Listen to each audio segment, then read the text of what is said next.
Continued box office battles, Golden Globe winners and losers, and Andrew Garfield as Spider-Man again? All this and so much more on this episode of Beyond the Screen.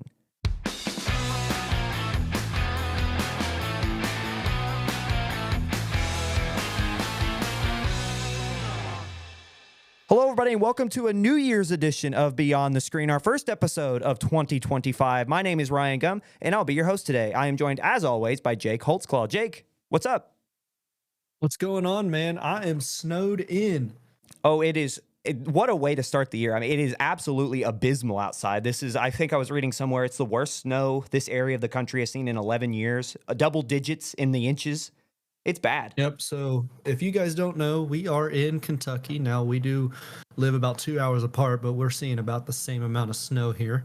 10 inches, and it's been rough. I've had numerous things cancel, and the roads are just bad. It doesn't seem like there will be an end, but wait till the sun comes out. For those in states near, specifically to the north, my friends who are Ohioans or in the surrounding states, they're probably here like, oh, double-digit snow amounts, whoop-de-doo. But this part of the country, this state, we are in the South. I don't care what people think. They can look at the geography. We are part of the South. We don't get a lot of snow historically. We just don't.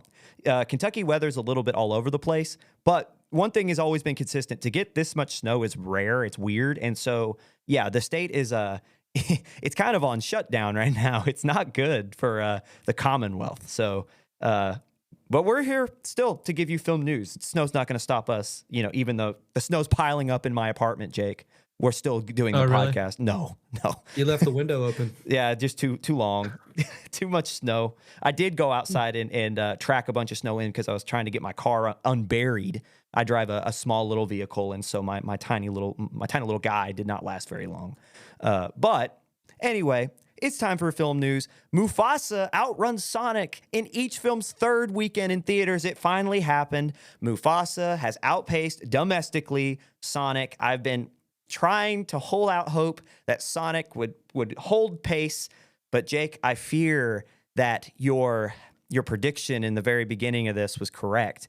Back to Mufasa after losing the traditional weekend last weekend by the thinnest of margins, less than $1 million, did Sonic just edge out the traditional Friday through Sunday box office. Did Mufasa beat Sonic?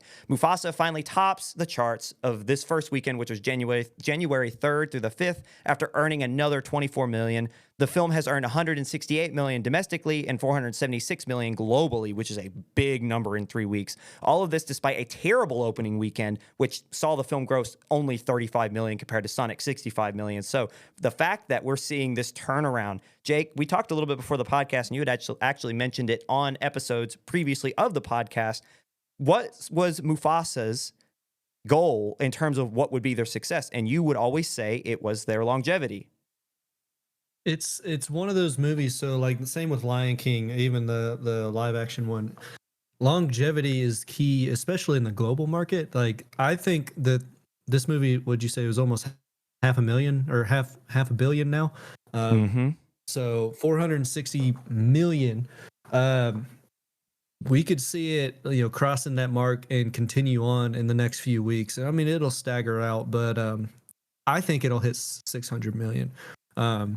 Easily, because we're only in the third week here.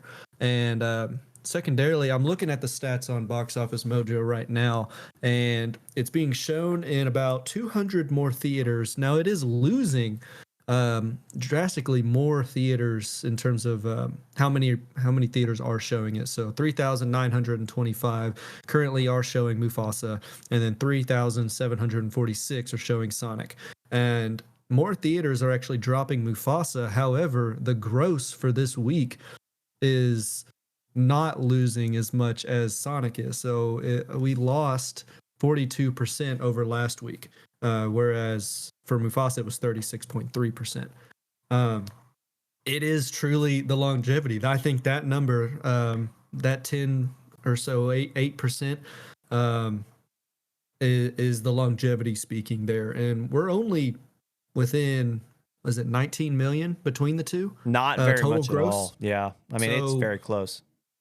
I think next week and then the following, we're going to see both of them are going to taper off. That's inevitable. But I think Sonic will probably drop a whole lot sooner, and we might even see Sonic lose.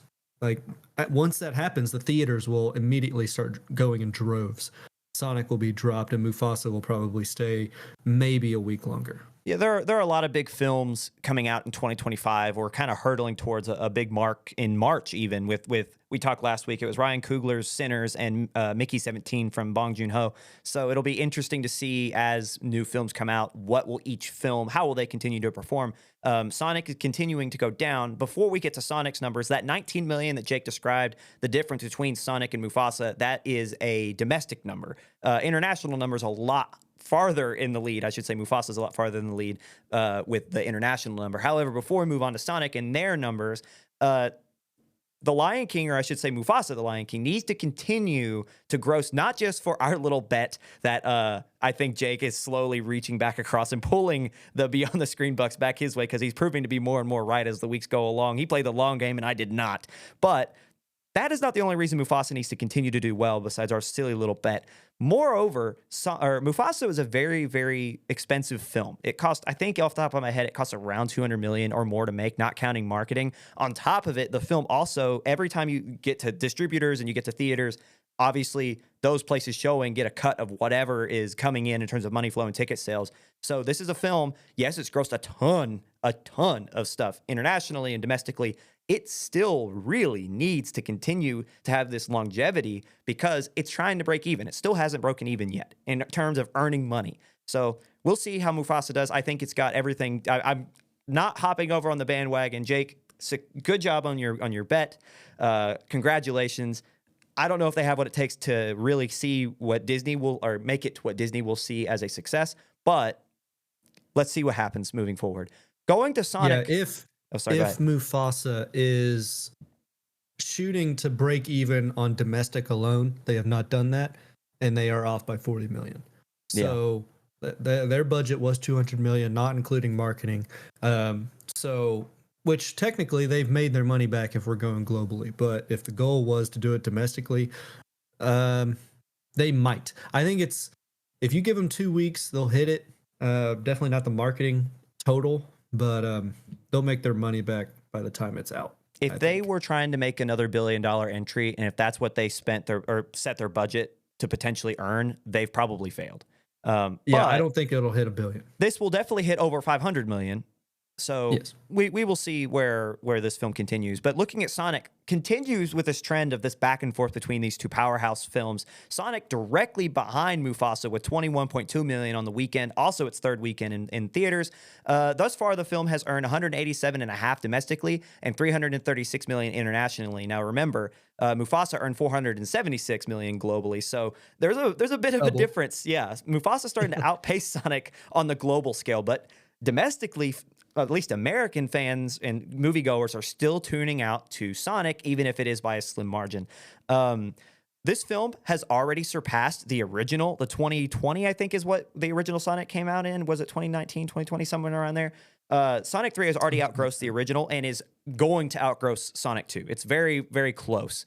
The biggest piece of news coming out of this weekend, however, for this franchise, not just that this film, it just continues to bring in fans continue to show out for it, not just that as they continue to put in more installments, they continue to outgross the last one, which is the ultimate goal.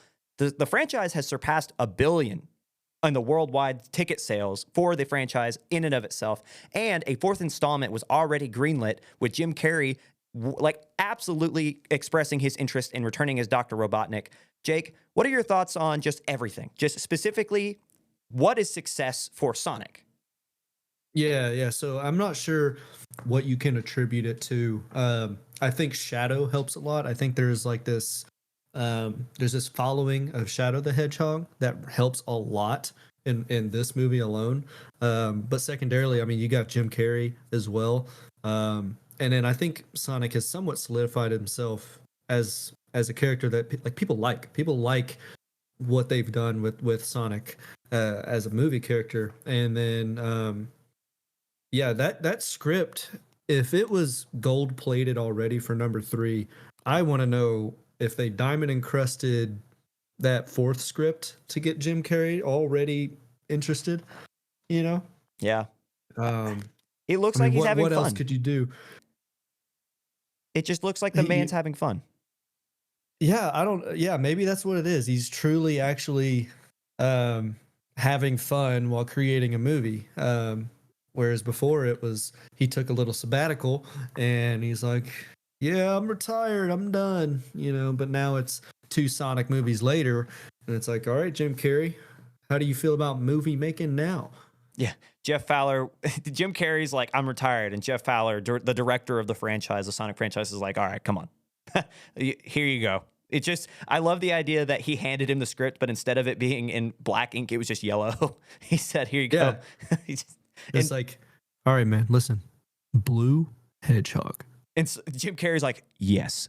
And Immediate. what if he fought a black and red hedgehog? And Jim Carrey's like, yes, I'm in. So, and there's some imagery. I've actually seen photos from the movie. Heaven forbid I've seen someone take a photo from the movie, or maybe it was in the trailer, but dear God. I think they were saying that Shadow was doing like poses with the motorcycle that have been used in so there's an anime called Akira that's like, I think, motorcycle centric. It's on my watch list. I need to watch it, but one of the poses that main character does on the motorcycle is Shadow does it too. And so it's just a lot of just fun things they're doing with this movie. And I always, if you can tell people, they put a lot of love into it, and I think that's what makes a good movie. And we were talking about this before. It doesn't matter how much money or budget that a movie has. You can tell whether or not people loved to be on set or loved to make this movie. There's some movies that are void of love. It just felt like something everybody had to get out of the way. Yeah. No, and I, to add to your point, this makes me think of a conversation we were just having, which was about Sony a number of episodes ago. I don't remember. It might have been last week. Sony and their Spider-Verse, or whatever you want to call it, is dead but not dead. They're blaming everybody else, and it's whatever. And, for those who haven't listened before or haven't kept up with it, this feels like what Sony should be doing. When you know your audience, fan service is going to be the number one thing that continues to bring people back. What has Paramount and what have these creators done? Yes, they put out that atrocious first draft of Sonic. That was just them trying to get people to look at it, I think. I don't want to imagine that was what they were actually going to roll with. But when they realized the backlash, I feel like going into it, they already knew their audience. But when they saw the backlash, they said, okay, let's give the people what they want. People want Sonic for who he is, what he looks like. Sonic, the live action, looks just like the video games. Like this second rendition that people have come to love. You give people the Akira references. You give people all, because it's the same audience, the same people who are. Yeah, I even Sonic. think they gave him a gun. Yeah. The same people. They gave Shadow a gun, which is like from one of those. I don't know if it's a fan made thing or whatever, but like the animations where he has a gun. Yeah. And that's just a common thing. Like Shadow uses a gun, which is crazy, and then they give him one in the movie. Yeah, and this isn't me to say anything. This isn't me trying to be like dramatic. This isn't me trying to be like poke fun at people. But the people who like Sega and the people who like Sonic are probably of the same audience that likes Akira. So knowing that, having the wherewithal, Jeff Fowler and Paramount and all the other executives and producers, to say, look, people, even though they're not asking for anything Akira related, they will get this reference and they will like it. On top of just the Sonic and just everything that character is, the franchise is the same across the board. So I love it. I think that this is everything to your point. I think you're exactly right. I love that they didn't reinvent the wheel. They corrected the one mistake that they ever had made. And they said, look, give the fans what they want. And to be honest, that's all you ever have to do. When you have an IP like Sonic, and I'm looking at you, Sony, you literally can use Spider-Man. Just use the IP. People want to see that. So yeah. I completely agree. And I think Paramount, I'm proud of Paramount. I'm happy with, for once in my life, I'm happy with a big production company. Good job. Great job. Yeah. I even just looked up like Sonic with gun or whatever. I needed some imagery here to talk about it, but I actually found an image of Sonic on a motorcycle, and it's got, or not Sonic, Shadow, and it has Shadow written on the back, and then like the Akira poster, it has like red Japanese lettering over it. It's literally the recreation of Akira's movie poster, but it's Shadow. And that's fan made, and they put that in the movie. Yep. See, good job. That's the point. Then people love it. Yep. We're running out of time here in the first segment, but there's one last thing I want to go over with box office. We'll move on from Sonic. I guess final thoughts from me as well with Sonic is I think they've already done the successful part. You're outgrossing your previous two. People love it. They're excited for a fourth film. Jim Carrey's coming back. You know Jeff Fowler's going to be back. Great job. Moving on. Nosferatu, right at number 3, has grossed over 100 million in ticket sales globally after just 10 days in theaters, debuting on Christmas Day. The film earned 13.2 million domestically and 26.8 internationally this past weekend. On top of it, already grossed 69.4. This film, which only cost $50 million to produce, has already surpassed both Terrifier 3, Smile 2, and other horror films in the 2024 box office. This film came out less than a week before 2024 ended, and it's already cementing itself as one of the best horror films in terms of at least ratings and box office numbers in the year of 2024. It's on the heels of Longlegs at 74.3 and Nosferatu is at 69.4. It is also behind Alien Romulus with 105.3 million and A Quiet Place Day One which is 138.9, which are both huge production company made. So really, you have these art house flicks that are still going to lag behind these major production companies. However, we're probably going to see Nosferatu as the third highest grossing horror film, true horror film of 2024. This is by far Robert Eggers' best film release of all time. Jake, what are your thoughts? I don't know if this is just the algorithm playing here, but I always go back to social media because it's something that's so integral in everybody's lives.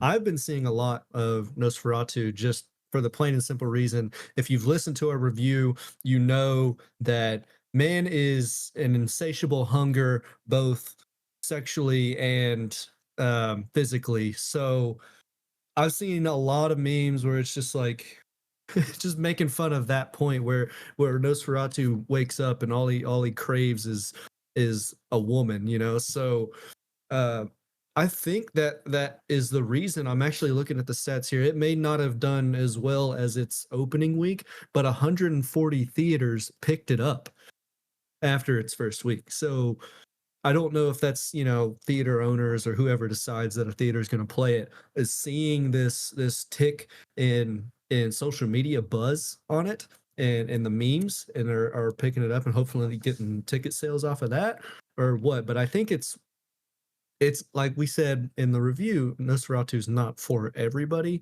but once social media and meme culture take something in, then you're going to see a boost. Oh, yeah. It's definitely a media frenzy right now. It has infected everything social media. I mean, memes and TikTok and Instagram. It's fun. And if, again, you brought up the review, if you haven't seen the review, go watch it. But just in case you're here and you haven't, you'll know that this film is right up my alley with, like, I love horror, I love mystery, I love thriller. You said it right. Are there things that make it kind of at times? Yes, of course. It's not perfect, but it's good. It's a great film. So it's cool to see someone. I've loved Robert Eggers for such a long time. I remember, like, but even before The Northman, he was someone who always kind of had my interest with The Lighthouse. Then I thought The Northman was fantastic. It kind of bombed. To see his fourth installment, which he's not had a bad film, The Witch, The Lighthouse, The Northman, and now Nosferatu have all been absolutely amazing. And to see one of his films finally not only break it into the media sphere, but be a box office hit is really, it makes me happy. I really enjoy it. And I think that this is a great place to kind of move on. We're going to go ahead and end this segment here. Golden Globe winners and losers, Keanu Reeves, secret level news, all this coming up after the break. Welcome back to Beyond the Screen. We're coming right off the heels of the Golden Globes having been on Sunday, January 5th of 2025. So with this award ceremony, we really weren't going to cover it very much. I was actually putting together the script and I was like, I saw it happen, but me and Jake, just a little bit of a look ahead, we're thinking about doing an Oscars prediction special. We're kind of looking forward to March 1st, not really paying much attention. Like, we know this is a thing. It's one of the biggest award ceremonies in the history of film. So it's like, it's not like we weren't thinking about it, but as I was looking through it, a lot of these really are Oscar predictions. So we're going to talk about it. Coming off the heels of the Golden Globes, Emilia Perez wins 4 awards after its leading 10 nominations, including Best Musical for a Comedy, Best Non-English Language Film, Best Supporting Actress in Zoe Saldana, and Best Original Song in the film with El Mal. Looking around the other award winners, Brady Corbet and A24's The Brutalist won 3 awards off of 7 nominations, including Best Actor in a Drama, that was Adrian Brody, Best Director in Corbet himself, and overall Best Drama, which is one of the, if not the biggest award you can get at the ceremony. So Jake, I know you're excited about that one. The Brutalist wins Best Drama. Conclave had 6 nominations and won Best Screenplay, that stars Ray Fiennes. Shogun, a TV show, batted 1,000, winning all 4 of its nominations. While we're talking about all the positives here, there were a lot of major losers last night, including Chris Sanders and Universal's The Wild Robot, which is shocking to me. They went home empty-handed after landing 4 nominations, losing Best Animated Picture to Upstart Flow, which I've not seen yet, but I've heard great things about. While the Bear star Jeremy Allen White might have won Best Actor in a television series sticking around with the TV shows, it was the only award on the night for the most nominated show at the Golden Globes last year, or I should say it was very successful last year. This year, it was still the most nominated show, but it only won 1 award. Most notably, however, in all of these losers, Sean Baker's Palme d'Or winner, Honora, from Neon, went home empty-handed after receiving 5 nominations. This is a film that has a lot of Oscar hopes. For those of you that don't know what the Palme d'Or is, that is the biggest award at the Cannes Film Festival in France, which is the biggest film festival in the world. Jake, what are your thoughts on the Golden Globe results? As always, I'm super happy for Adrian Brody. I saw him in that super small film where he was a teacher. It escapes me now. I'm actually looking through his. So he's in Wes Anderson films a lot, and so I really love Wes Anderson films, and Adrian always kicks it out of the park.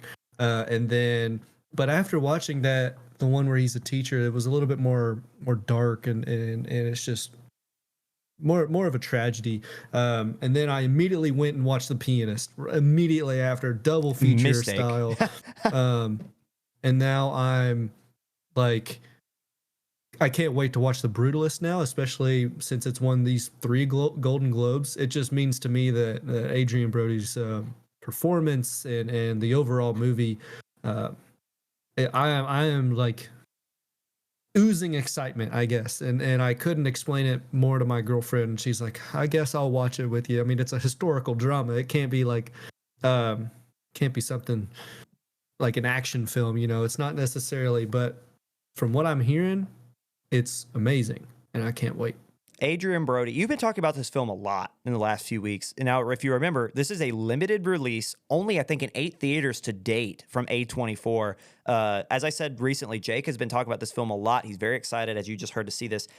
It's shocking to see this film get such a limited release and again, Best Director, Best Film, Best Drama, and Best Actor at one of the biggest award shows in cinema.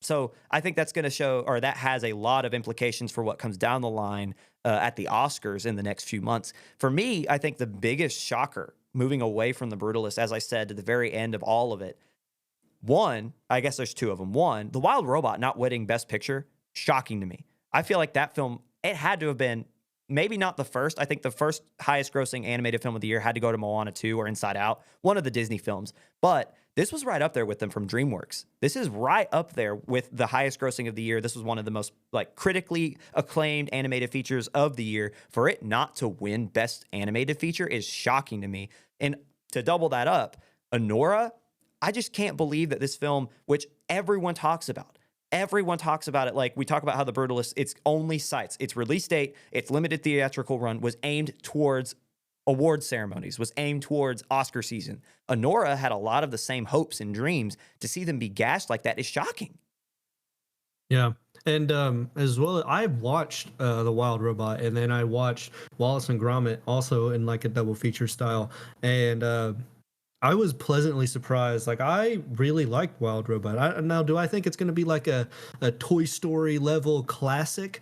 Maybe not. But the story and I'm not going to throw my girlfriend on the bus, but tears were shed. It's a great movie, So, I mean, compared to Wallace and Gromit, you know what you're walking into when you start a Wallace and Gromit film. You know exactly what it's going to be. But with Wild Robot, it kept me, I mean, not on the edge of my seat, but like I wanted to know, I wanted to watch, and like where are they going next with this? Like I know there's no way that this ends 100% happy. Everybody's where they need to be, and that's kind of what I was waiting on for the ending. Is like, how does this all technically work out? Because it was that good of a film. I could not predict it. Whereas, like, I was watching Wallace and Gromit, and I'm one of those people who really tries to understand where it might go or whatever. There's no surprises when it comes to me, I guess, when watching a film. And if something does surprise me, that to me is the biggest thing that I look for. So, and the Wild Robot captured that, as well as being something that's not been told before, and what we always talk about on this podcast being original. Wild Robot does all of it, checks all the boxes, and that's why when Flo won the Golden Globe for Best Animated, I'm like, oh man, I haven't seen this yet, but how did Wild Robot not get it? Of the two films that I saw that were nominated for it, this film I've not heard of won it. Oh man, it must be bigger. So I will let y'all know, but Yeah. we shall see. See, yeah, I'm happy you brought up Flow. So the rest of the nominees outside of, I named Inside Out 2, I named Moana 2, I named The Wild Robot, was Wallace and Gromit, and was Flow, which was the winner. Flow is a Latvian film with no dialogue. This film looks beautiful. It has a really interesting art style. The synopsis, when you look it up just on Google, is a cat is a solitary animal, but as its home is devastated by a great flood, he finds refuge on a boat populated by various species and will have to team up with them despite their differences. And this is, I called it an upstart. I had heard very little about this going into this weekend, and it beats some heavyweights. Two Disney features. I think probably what should have been the winner, or I shouldn't say it like that, but what I would have bet would have been the winner. And we're talking about Wild Robot. So the thought about it upending a Latvian, I'm pretty sure it's an indie film, upending these powerhouses in the animated sphere is crazy to me. Moving on, Keanu Reeves filmed the entirety of his Secret Level episode with a broken kneecap sustained while filming his upcoming comedy film, Good Fortune. So in the 8th episode of Secret Level, which is an animated series following 15 standalone stories from various video game franchises, so think about it as like reimaginings, if you will, dark reimaginings of various video game franchises and their established lore. In the episode titled Armored Core Assessment Damage, or Asset Damage, excuse me, we see Keanu Reeves as he enters a legend story for all my Star Wars fans, again, reimagining within the Armored Core universe. The video game series centers around, quote, a silent protagonist who takes on work as a mercenary pilot in the far future, operating a large robot combat unit known as Armored Cores at the behest of corporate and private clients. While we could go on about the story and the surrounding lore of Armored Core, which I'm personally not super familiar with, but it was really interesting to go down the rabbit hole and kind of do some reading on it. What really is important to note about this is what I said at the top. What was happening in the real life surrounding the story in its entirety with its lead actor, Keanu Reeves. In an interview with Collider, Secret Level creator Tim Miller and supervising director Dave Wilson described how they worked with Keanu through his injury, which again was a broken kneecap, stating about 2 hours in, or quote, about 2 hours in, he's like, Dave, and I'm like, do you want to come back tomorrow? He's like, let's just shoot it all now. And I'm like, what? And he shot for 13 hours straight with that brace. And he doesn't leave set. He just nips out, has a cigarette, comes back in, and he's like, let's go again. Miller, in this same interview, I should say, Miller and Wilson also described how they gave Keanu's character a noticeable limp and a brace to better accommodate for the seasoned actor's injury. If you remember last week, we were talking about the potential for a John Wick 5, and we talked about how, his kneecap, as he said, cracked like a potato chip in half, and I couldn't remember the comedy film. This is the comedy film. It's not released yet. It's called Good Fortune. Right after doing that, he goes to make this in motion cap, this animated episode for, what was it called again? I cannot remember. Secret Level, sorry. And he does all 13 hours of filming with a broken kneecap. Jake, what do you think? This might be John Wick. It might be John Wick. He's actually Keanu John Wick. Reeves embodies the character of John Wick. I mean, there's definitely there's a man of that man is convicted. Like that is a man of conviction. I don't know if I could have done it. I don't know if a lot of people could have done what he did. I mean, 13 hours with a broken kneecap. I mean, that's every minor adjustment of your knee. I mean, I'm just sitting here holding my knee and I'm moving it ever so slightly and just feeling all the movement of my kneecap. ugh. And that's in two pieces. in him, and he's on 13 hours standing on it with a brace? No way, It's dude. it's insane, and it just so in the article itself, I didn't quite put this down, but I'm remembering it as we're talking about it. Apparently, Reeves was like, "What if I filmed for 5 minute intervals and like allowed myself to like take breaks or whatever?" And these two, Miller and Wilson, were like, "What if we like made your character have a limp?" And he said, "All right." He shot for 13 straight hours. Like, guys, give the man a break. He's 60 years old. But the thing is, he did it. I mean, he is the embodiment of John Wick. He can do John Wick 5. I'm putting it out there. He get back out there, John. Get back out there. It doesn't matter that you launch her the wrong way. Get out there. Jeez. It's just like I don't know, it's amazing. And it sucks that he is getting older and but time gets us all, but he's still proving he's a badass guy. John Wick or not, Keanu Reeves, he's to be loved for several different reasons, and he keeps on giving us more reasons. Yeah, and the thing is about that article, while this was kind of the thing that made headlines, the biggest reason that they had it was to talk about how much they loved him. They didn't go on there to say, yeah, he's so tough, he should be John Wick. He is John Wick. He should do it again.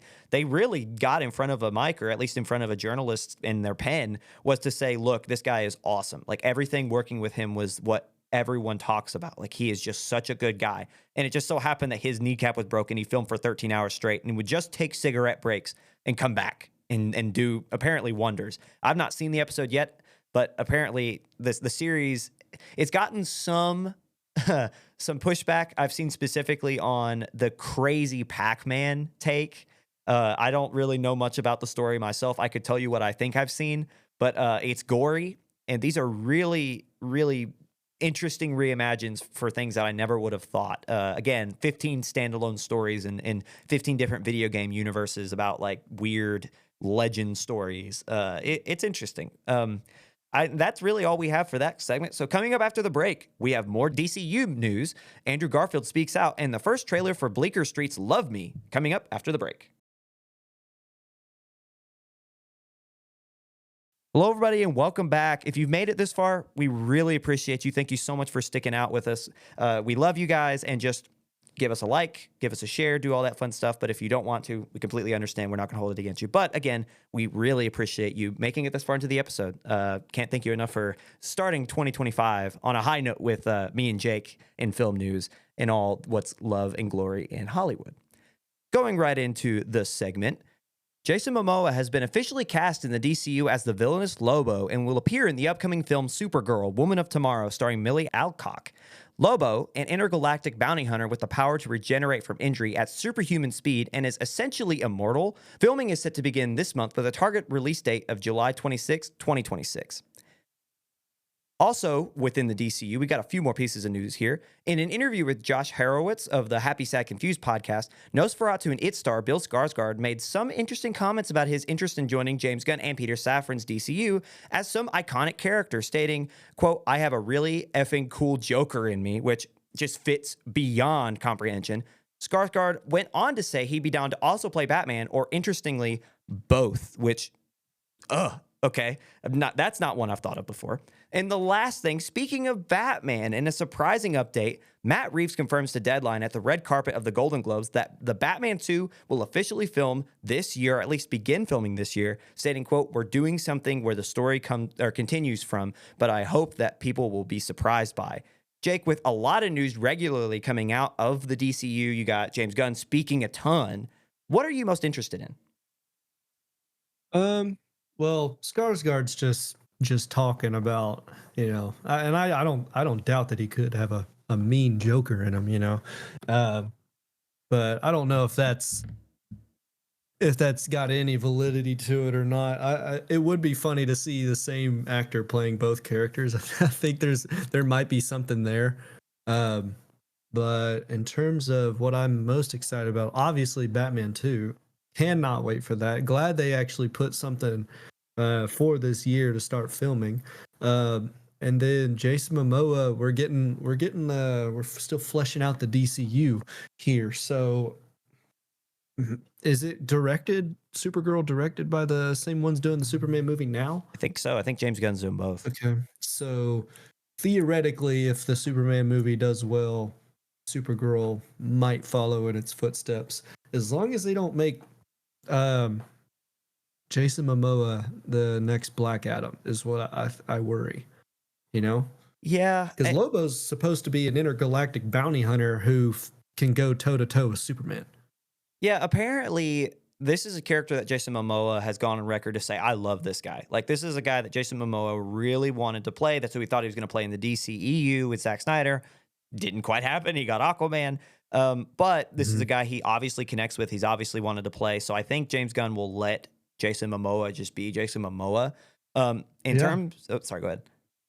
Well, I can't help but think. Hopefully, we get another Henry Cavill situation where the person loves the character so much they will make that movie. Yeah, I'd be interested to see how they would keep him coming back because, like Lobo, while he is a very powerful force, I almost worry that he's more of like a one-off villain. And Jason Momoa is a guy who, as he's shown, you can build a franchise around. So I'd like to see him almost like at the behest of everyone saying, "Don't be Sony." I'd almost like to see him be like I don't know if his character is like an anti-hero in any sense of the word, but I think he's just a straight villain. But it'd be cool, exactly what you said. Let's see a Lobo standalone if there's enough story there. Let's see more Jason Momoa. I think he's a fun talent. I think he's got great comedic timing, and I think he's going to nail this role just because of how much he has connected with it. But you kind of nailed it right off the top for me. What is most interesting? We've talked a lot about James Gunn. I, for one, am very excited about the Superman movie coming out this summer. I think he's nailed it. But the thought of Bill Skarsgård being both Batman and Joker, even if it's just one or the other, I think he can fit both roles because he's got, as I've said before, he's got what I call rubber face where he can be anybody or do anything. He's just such a good talent and a great actor. He might be the most talented actor in the world today. He's so good at what he does. But the idea for me, because I overthink everything and I overanalyze everything, so I'm a deep thinker. The idea that Batman and the Joker, what is their character dynamic is that they're two sides of the same coin, right? Like one can't exist without the other. Think about how deep that could go if they're played by the same guy. Oh yeah, no, and I think it would just be. I know Skarsgård would embody the characters. Again, he would care a whole lot about them, but I think it would be fun to just see both sides of Skarsgård in one film because I know he's got it in him. But honestly, the first thing that my head went to was, oh God, don't make it a Jared Leto, Oh because I yeah. could I could also see Skarsgård in the same costume. I could see him play the exact same Joker. Now, sorry, Jared Leto, he could probably do it better, but I Mm. don't think I want Skarsgård to be that gangbanger Joker. No, I almost want to see him be like a comic book. Like I want to see a more like we talk a lot about source material. Let him be colorful. Let him be, yeah, he's going to be sadistic. This is, he's going to be whatever he's going to be. He's the Joker. But let's see a comic book accurate Joker. I mean, I feel like we've gone away from that the last few iterations. Yeah. And I'd like to see Skarsgård give that a whirl. Give it a try. Moving on, Andrew Garfield has been very vocal lately. He's had a couple of interviews, and we're going to talk about them both. So, in an interview with The Guardian, Garfield was asked about his thoughts regarding a woman apologizing to those around her in the theater. So, she was watching his latest film called We Live in Time, and she was driven to tears and was so emotional about it. She felt the need to apologize to those around her. And if you're wondering why are we talking about this, we'll get there, and I promise, but just stick with me here. So, Garfield stars alongside Florence Pugh in We Live in Time, and the story follows two characters across various stages of their life. As their love grows, they fall into like the heartbreaking late stage cancer diagnosis that kind of falls upon many people just in real life. I wonder why she'd cry when you think about it. Like that sounds like just a go lucky, just a happy story. Two people falling in love and one of them has cancer in the end. I could only imagine why she'd be emotional. But with that, when asked about this lady, Garfield slammed the public criticism, calling it a shame that she would ever need to apologize in the first place. He will go on to describe how this, quote, speaks to a cultural thing, and he's talking about how emotional expression is frowned upon, and he's describing particularly in the UK where he's from, but I think this translates like everywhere, especially in the UK or in the US. So this is where it connects. Jake, we talked a lot about and had a lot of discussions about theater etiquette and about like what should and shouldn't be. Is it okay to cry in a theater, Jake? Oh man, this is it's gonna make us flop back on everything we've ever said. Um, I mean, there's a point that you shouldn't necessarily you shan't be a distraction, I guess, or like don't be bawling, not like a tantrum, like, but like you can cry, I guess. I don't know. I keep it on the minimum, some whimpers maybe, but I don't know. I can see it. I don't have a problem with it, but I could see someone who is a very vocal crier or something like that being somewhat of a distraction for other moviegoers. And so I think within reason, um, you just have to be reasonable about it. Because, yeah, I think you should be allowed to cry during movies. And there have been movies that like have brought a tear to my eye, and it's few and far between. But and I might have been, having a drink or two, but, but I think there's a time and place, um, or there's just, you know what I'm talking about? No, Help me I out, I Ryan. do. No, no, no. And I will agree with that. I think that there is a line that you're out in public still, so like try to hold it together just a little bit. However, what I will say is um I think beside everything we've said up to this point, the point of film is to get a reaction. You're meant to just you're meant to feel your emotions a little bit, right? I don't think it's a problem to cry in a theater, especially an emotional movie. Like, chat, is it okay to cry? Is it like I don't know. I just feel like it's Yeah, L ridiculous. bullies, L bullies. Yeah, I feel Yeah, like it's that's us. ridiculous that we're even have to talk about this. But it's like, yes, we've talked about like, and the main reason why I brought this up. Sit in your chair like you're in Clockwork Orange with, we are the fun police, as you said in that our conversation many weeks ago at this point. But also like it's okay to have emotion. It's okay to feel what these characters are feeling. That's kind of the point. Well, Um, there's, the debate. Well, you can bring up like Endgame. Everybody cheered when Captain America, spoiler, caught Thor's hammer. Um, and I mean the whole you talk about you were in a theater when it happened. Popcorn went everywhere, dude. oh yeah, And so there are instances that get the pass, and it is truly a case by case basis, or most of them are. And I think you're allowed to laugh at a joke. The reason the joke was told was to get the audience to laugh. The reason that the story goes the way it does is to elicit that emotion. So her crying was the intended outcome. yeah. Now, singing over a movie, not so much. I mean, you can enjoy listening to the song, and it shouldn't make you spontaneously start singing. I don't think that was the intended reaction. No, No, I mean it is a musical. I mean, it was Wicked is based off a musical, and I can see people would want to sing along, but like it's not Broadway. We're not requiring it. This is a movie theater. no, and I think the difference here in what you're trying to describe is like between Wicked and We Live in Time and the kind of the etiquette, I guess, if you will put it that way. One is like, all right, let me scratch that. Let me just put it this way. You're allowed to have emotion. You're allowed to enjoy a film as long as it's not to the detriment of other moviegoers' experience. I think that Yeah. like I think that I think can that's a general good rule to follow, is just to the detriment of others, and like be reasonable. yeah, Have a mind about yourself that in a public space, do not inhibit others from agreed. enjoying the experience. Agreed. And so this was not the first Andrew Garfield interview he's done in the recent week. So speaking to GQ UK, Garfield was asked about recent reports that linked him to returning yet again as his version of the web slinger in Tom Holland's upcoming Spider-Man form from Marvel. He said, quote, "I'm going to disappoint you. Yeah, no. But I know no one's going to trust anything I say from now on."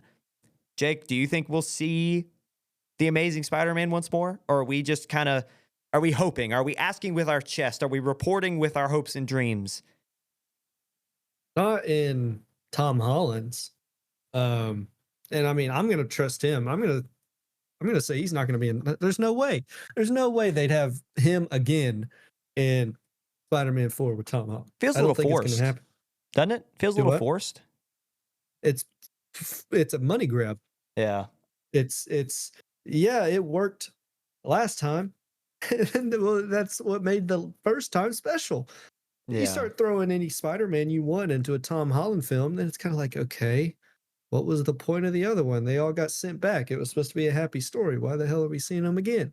agreed. Um, so No, am I hopeful that we get to see um another Andrew Garfield movie? Yeah, him, just him, but don't put him in a Tom Holland, and I don't think they will. I couldn't agree more. I'd love to see Garfield just in his own movie. Give me the Amazing Spider-Man 3. Moving on, the first trailer for Bleecker Street's film Love Me, starring Kristen Stewart and Stephen Yeun, was released this past week. The film debuted at the Sundance Film Festival, and the film follows, quote, a buoy and a satellite meet online long after humanity's extinction. As they learn what life was like on Earth, they discover themselves and what it means to be alive and in love. Jake, have you seen this trailer, and what do you think? I have not seen the trailer, and it sounds intriguing because it's not a story that we've necessarily heard. It's kind of reminds me of Her with, talking to your phone and Siri, but it removes the human, and now it's just two Siris talking to each other.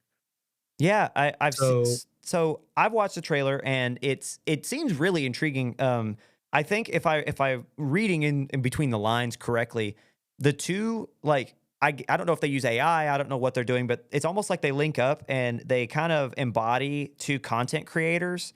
Like I know that was kind of part of the story is that like they're following so Stephen Yeun and Kristen Stewart were like YouTube like bloggers and they were in a relationship before humanity went extinct and these uber smart AI driven buoy and satellite use these two characters or these like the caricatures of these two real life people to kind of like they're discovering what life is but then they kind of put themselves within the characters and so it's like they're falling in love with each other and they're learning about life and what love is and they're using the caricatures of these people who are now gone to do that through their YouTube vlogs.